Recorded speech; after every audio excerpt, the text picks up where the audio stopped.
First time mo maging part ng ganitong klaseng negosyo. At di mo maintindihan, bakit pinupush ka ni upline kumuha ng multiple accounts? Well, I should say, maswerte ka sa upline mo. And be thankful that is pushing you dahil alam niya na ikaw din ang magbe-benefit in the long run. In a binary compensation plan like SalveoWorld, ang pagkuha ng multiple accounts ay napakaraming advantages. Kung nagsisimula ka pa lang, ang best structure sa'yo ay perfect structure. Pwede kang pumili sa mga yan, pero nakaka-confuse, diba? So later on, at the end of this video, I will give you tips kung alin dyan ang best for you. So, ang question mo lang naman ay, kung kukuha ako ng multiple accounts, does that mean bibili ako ulit ng membership packages? The answer is yes. Well, this is a business. So normally, people really invest in business nila during startup, right? The more investment they make, the bigger the income potential. Now, you're thinking, that's a lot of capital, so you are now worried about your risk. Although this is a type of business, let me tell you that this is actually not a money investment, where there's a lot of risk involved. Yung tipong naglabas ka na ng money at di mo alam kung kikita or babalik pa yon. Nope, it's not that kind of investment. Nakakatakot nga naman mga ganong klaseng kumpanya. But here in SalveoWorld, you are literally just buying more products. That's right! Meaning, may kapalit ang puhunan mo. Products you can actually sell and has real market value. Meaning, mabibenta mo sila at retail price dahil high quality at hindi overpriced ang products ni SalveoWorld. Di rin ito digital products na di mo naman mabibenta gaya ng iba na pag di nag-work ang business, talo ka na. So, no need to worry because the best thing about this business is wala kang talo, mag-work man ang network business or not. Why? Here in SalveoWorld, you get your money's worth. And if you opt to sell the products, you will get your money back in no time. If you don't like to sell, gamitin mo na lang ang product para ma-experience mo how amazing Salveo products can do to our body. And now that is settled, are you ready?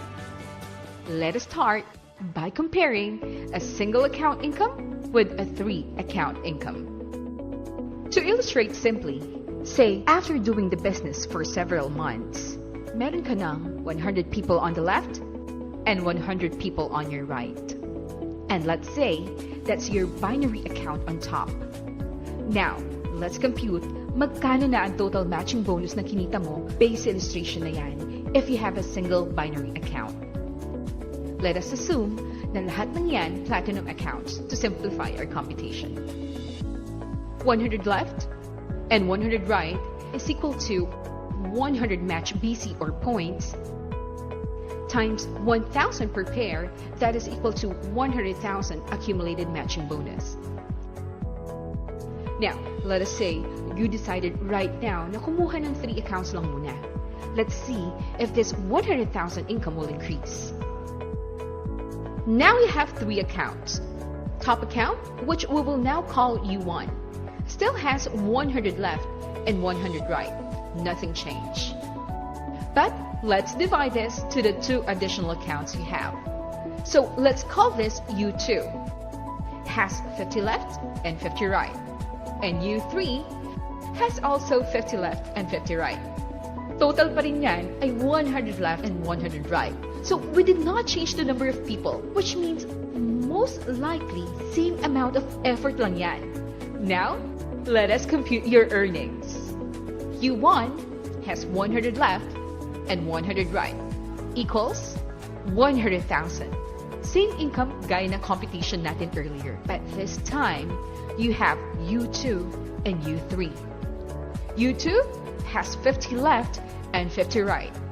50 pairs times 1,000 per pair equals 50,000.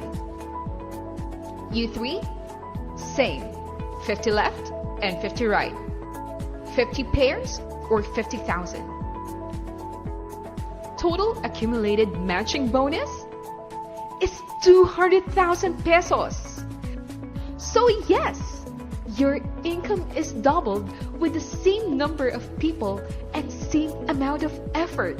Now, you're seeing the difference, right?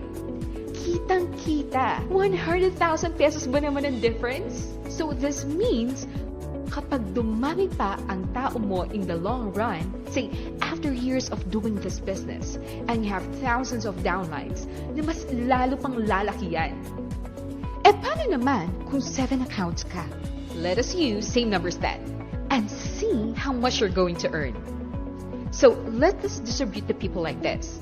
Again, for illustration purposes. So, dahil nag-add tayo ng 4 accounts below, we will divide the people. So, you 4, 5, 6, and 7 will have 25 left and 25 right. Kapag tinotal mo yan, 25 plus 25 plus 25 plus 25, that's still a total of 100 left and 100 right. So, now, time to reveal how much you will earn from 7 accounts. You won? Same income. 100 pairs, so 100,000 pesos. You two? Same, 50 left and 50 right. Equals 50 pairs or 50,000 pesos. You three? Same, 50 pairs, that's 50,000 pesos. You 4, 25 left and 25 right equals 25,000 pesos. You 5, same, 25 left and 25 right equals 25,000 pesos.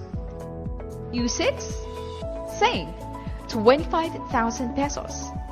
And U7, same 25 pairs or 25,000 pesos. Total income mo from the 7 accounts, 300,000 pesos. Wow! Your income tripled with the same number of people with the same amount of effort. Nadagdag sa supposedly 100,000 income mo ay 200,000 pesos dahil lang nag-7 accounts ka. Amazing, right? That's the power of having multiple accounts in binary.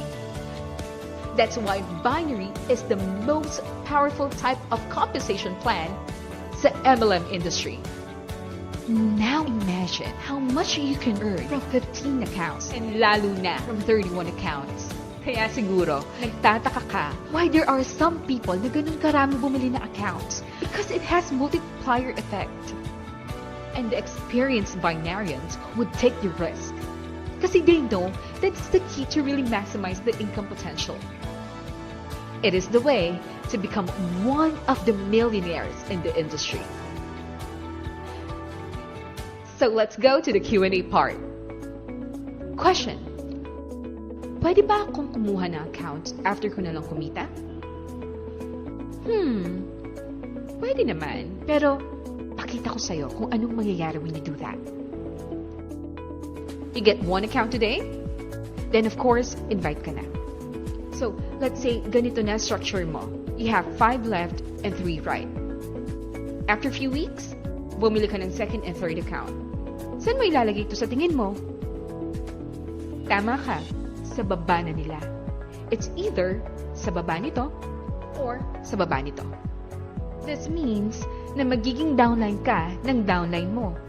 At yung i-create na group nito ay hindi napapasok sa 2nd or 3rd account mo.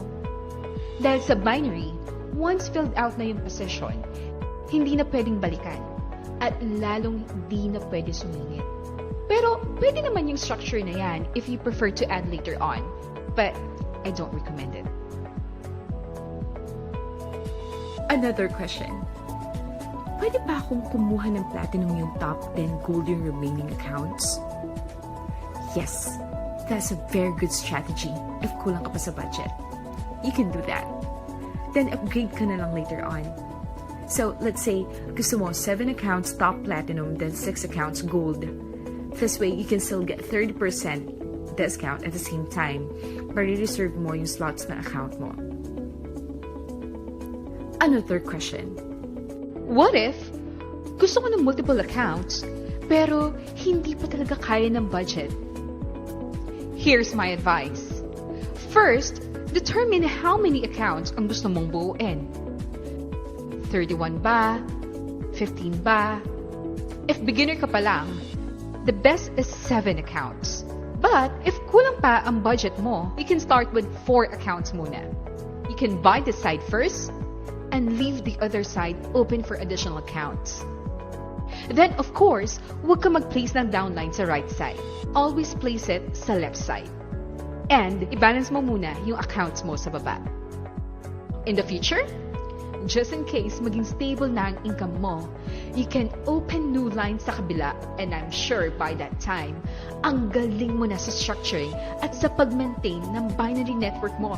But then again, the most ideal for a beginner is 7 accounts. If you plan on doing SalveoWorld long term and would like to buy your dreams by doing this business, I suggest you go for multiple accounts. It's a must. Now is the time to position your accounts best habang di pa filled in ang spots.